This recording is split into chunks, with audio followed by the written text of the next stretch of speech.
Hello and welcome to the Thursday, April 24th, 2025 edition of the SANS Internet Storm Center's Stormcast. My name is Johannes Ulrich and today I'm recording from Jacksonville, Florida.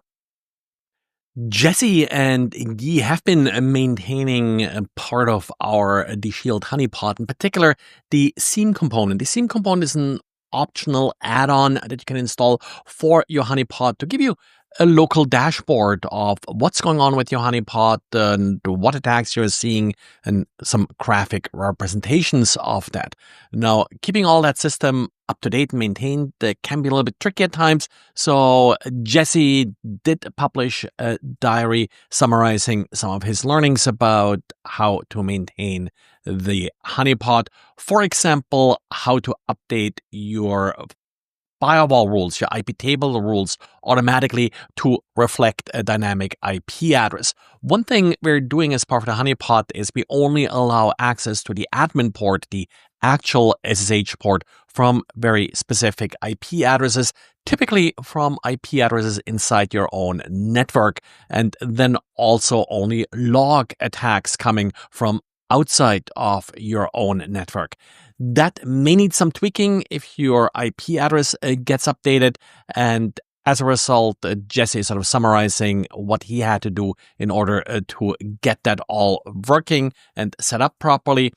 The other thing that Jesse did illustrate is how to update the filebeats component. Now, the SIEM, and again, that's an add-on, doesn't come sort of by default with the Honeypot, but it uses the usual Elk stack, Elasticsearch, Logstash, Kibana.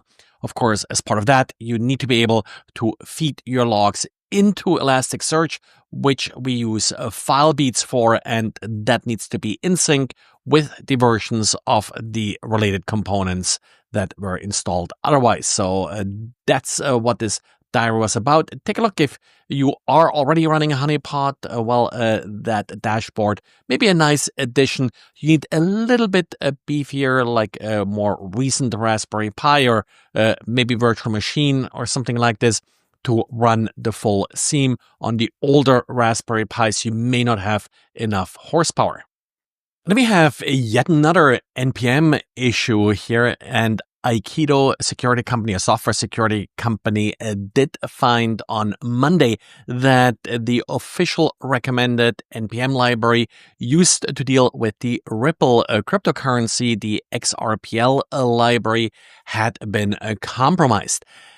They identified for some suspicious behavior by multiple versions being released to NPM in short succession without actually finding the related versions then on the official GitHub repository. So it looks like only the NPM part was compromised, not the GitHub repository itself.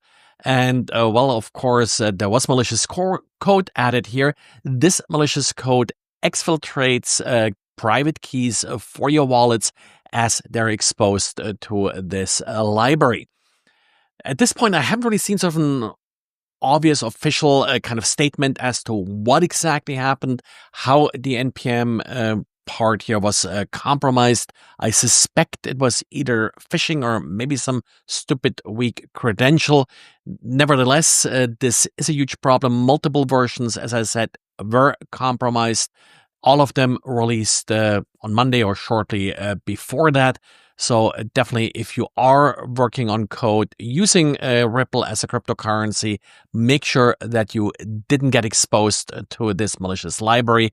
And if you did get exposed, you must change your private keys. And Cisco now released an advisory regarding the Erlang OTP SSH library vulnerability. I mentioned it already a couple times before, starting Friday. This particular vulnerability, again, became officially known on April 16th. Since then, a public and easy-to-use exploit has been released that gains you arbitrary command execution on any Erlang OTP SSH server that does use this vulnerable library.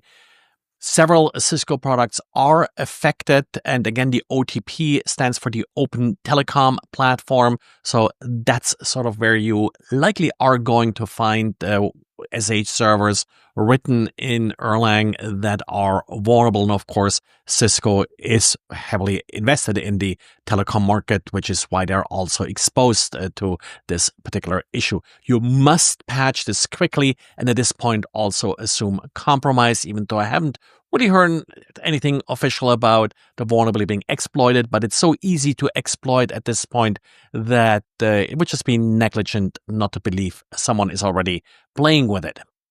Well, and that's it for today. Thanks for listening. Thanks for liking and recommending and subscribing to this podcast, and talk to you again tomorrow.